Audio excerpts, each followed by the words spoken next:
I'm Scott Miller. This is my life living in Leon, Nicaragua. Today I had a question from Jay in Season, who had previously said, thank you for all the videos that we do here, and it has made him a lot more comfortable at looking at his retirement in the future coming to Nicaragua. But he did have a very specific question that he wanted to ask on a separate comment, and that was, Scott, what is it that makes Nicaragua so safe? Is it the government? And that's a great question.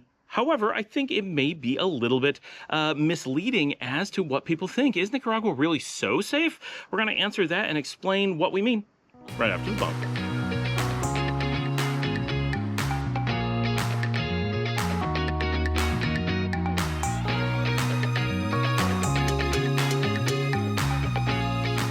So is Nicaragua so safe? That's the starting point. Well, it really depends what we mean by so safe. If we look at Nicaragua in a global context, Nicaragua is not as safe as the majority of Europe.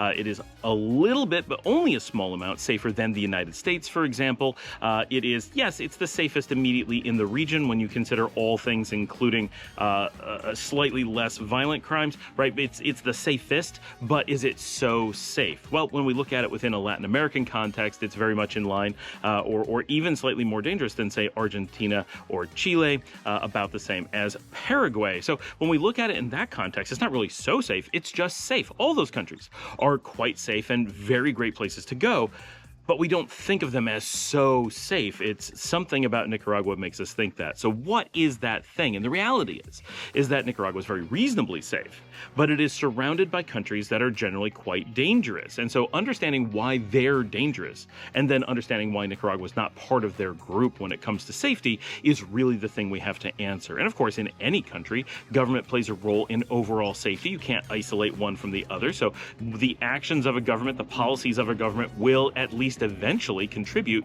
to safety or not safety, as well as policies or situations like having been overthrown by an outside power, being colonially occupied, and so forth. All those things can be factors in safety. It's rarely purely cultural. Most cultures, if left to their own devices, are somewhat dangerous, but not incredibly dangerous, right? There isn't that huge variation.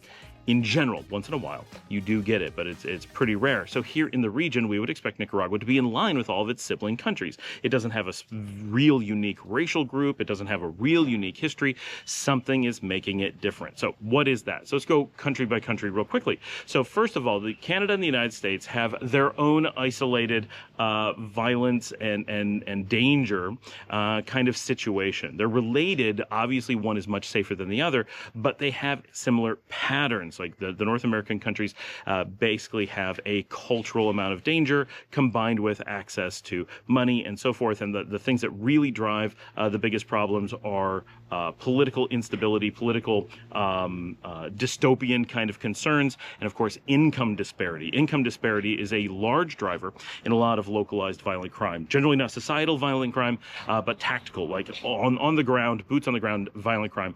High income disparity is often a contributor to that. The United States has very high income disparity. If you go out to a coffee shop, you could be barely able to afford a cup of coffee, and your neighbor may be able to buy the coffee shop without blinking, right? That's not something you normally find in a lot of places. The U.S. has that in spades on a regular basis. Everyone has a little bit of that. The U.S. has it everywhere, right? There is different classes of people living very different lifestyles in close proximity. This contributes to a lot of crime in a lot of places.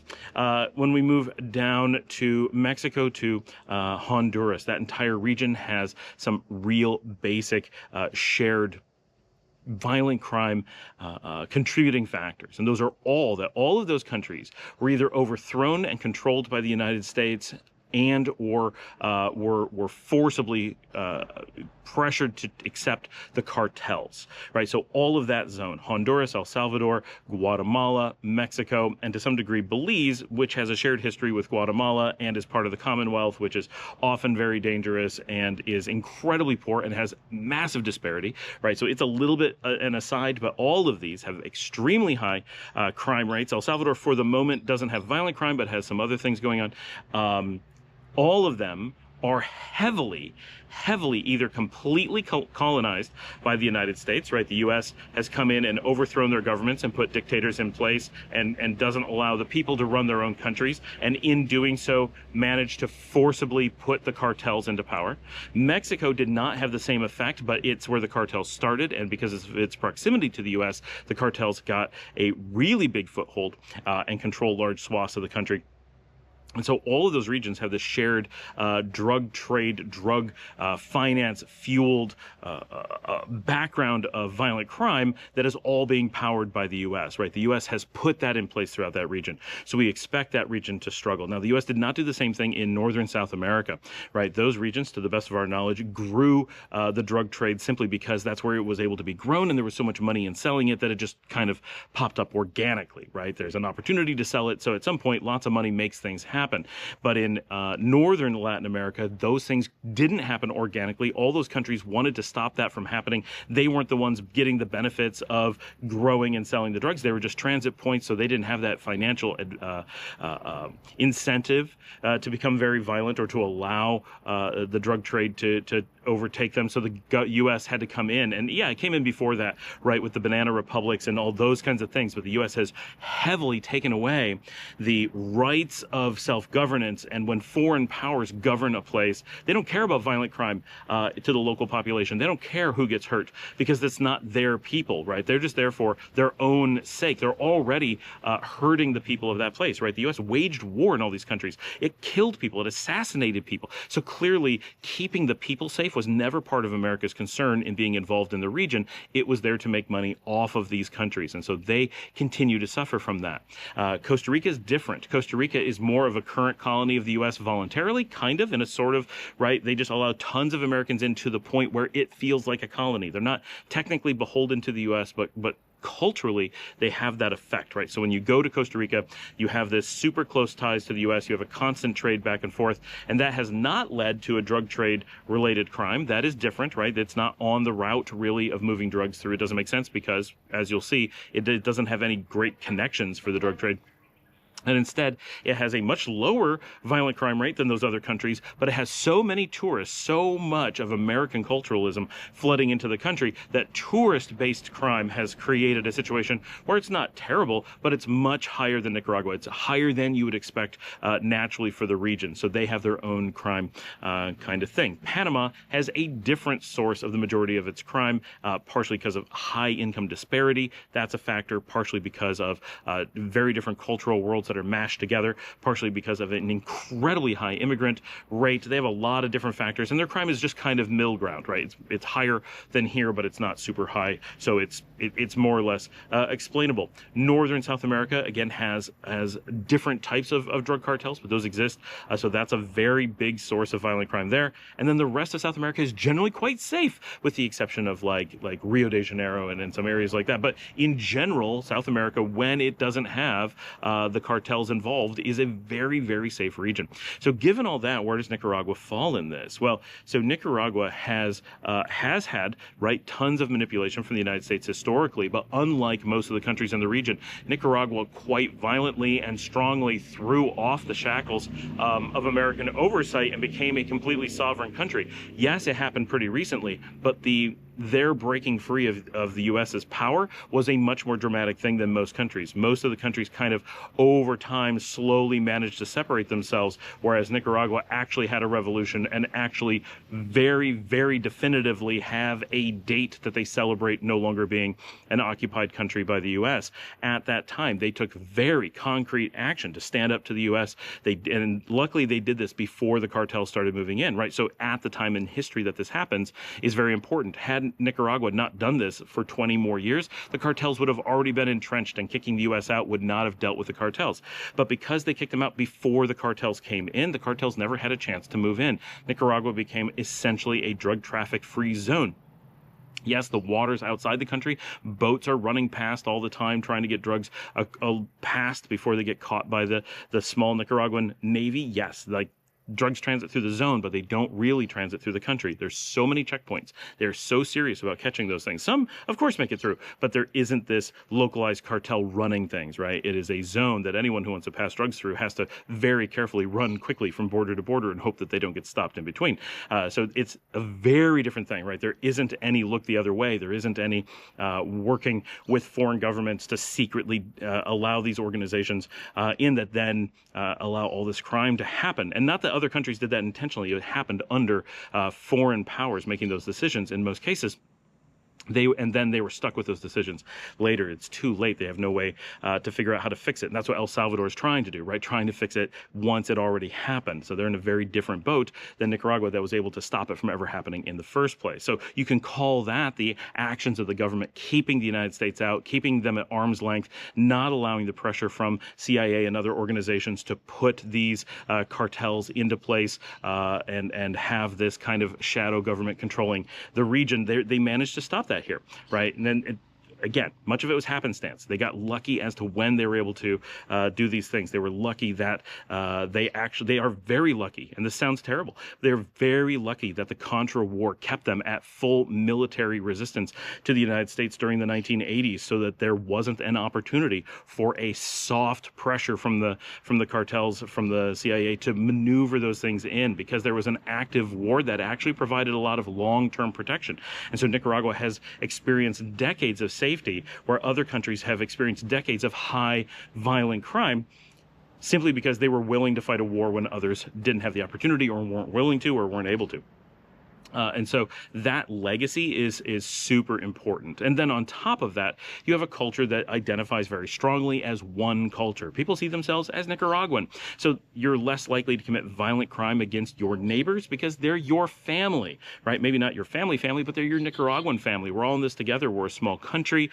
We have a very strong identity. And again, partially because we were not that long ago occupied by the United States. And so there's an us and them, but the them is a foreign power that has been kicked out. So they don't have to have, like many countries do, right, internal struggles to have, a common enemy, to have someone to try to overcome. We have an outside force that is so easily identified and so universally seen as an outside threat that everyone is in it together, right? We're all inside the castle walls together, keeping the enemies at bay, so to speak. Mentally, that's a really important factor in creating a culture of safety, a culture of working together, and that reflects not just in the violent crime statistics, but also in the economic growth statistics, right? This is a country that has very strong economic growth right now at a time where other countries are struggling a lot, right? A country that is not worried about tariffs when others are terrified of them and so forth. Nicaragua was able to withstand a lot of that in different ways. So that has it's interesting to look at Nicaragua and say it's not that it's so safe, it's that the region around it has taken so much horrible history that has forced them into a situation where violent crime has become common, and now we find it surprising that someone is able to avoid that here in the region. But it's not actually through some mythical magic happening. It is actually quite a logical thing when you look at it historically and realize that this country did act differently at a different time and doesn't share the characteristics with most of those other countries. Really, the surprise is that Costa Rica and Panama, which are mostly in the same boat with Nicaragua, that they don't have strong cartel presence or any, that they are not part of the drug trade, that they're just in a different sphere. They have other reasons why they have higher crime, but they don't have high crime. They just have medium crime, unlike the other countries we're talking about, which actually do have high violent crime. And so because of that, they kind of mentally get lumped into these other categories because they're not low crime like Nicaragua,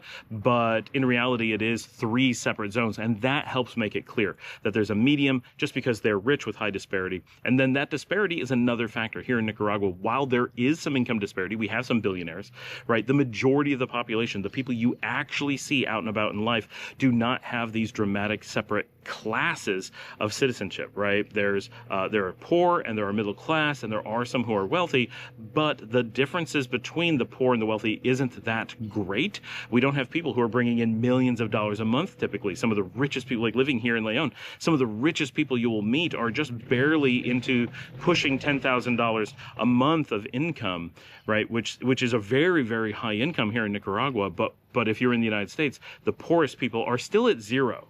right? You always have people who are making zero, and those who are super poor but have an income maybe at hundreds or maybe $1,000 a month. And here, yes, it is less, but it's hundreds.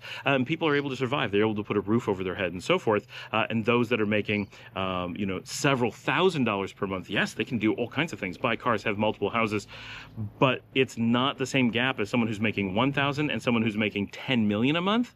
When you have someone who's making 500 and 10,000 a month, it's so much less disparity, and people live side by side and go to the same restaurants and bars, and you don't have restaurants in general that are, these are just for the rich people and then all the poor people go here. No, everyone goes everywhere. Yeah, there's some restaurants that, like, when you're really poor, you never go to restaurants. But even those who are really quite poor will still just go to restaurants less commonly most of the time. And so there's, the rich get to go out to eat more often. They get to have nicer cars or drive themselves or whatever. It's a very different view of disparity compared to what we're used to in the United States, and that also contributes heavily to safety. So thank you for joining me. It's a good question. Like and subscribe. If you'd like to help support the channel, you can buy me a coffee at buymeacoffee.com/Scott Allen Miller. As always, watch another video. That helps a lot. Share on social media. Tell someone about the show, and I will see all of you tomorrow.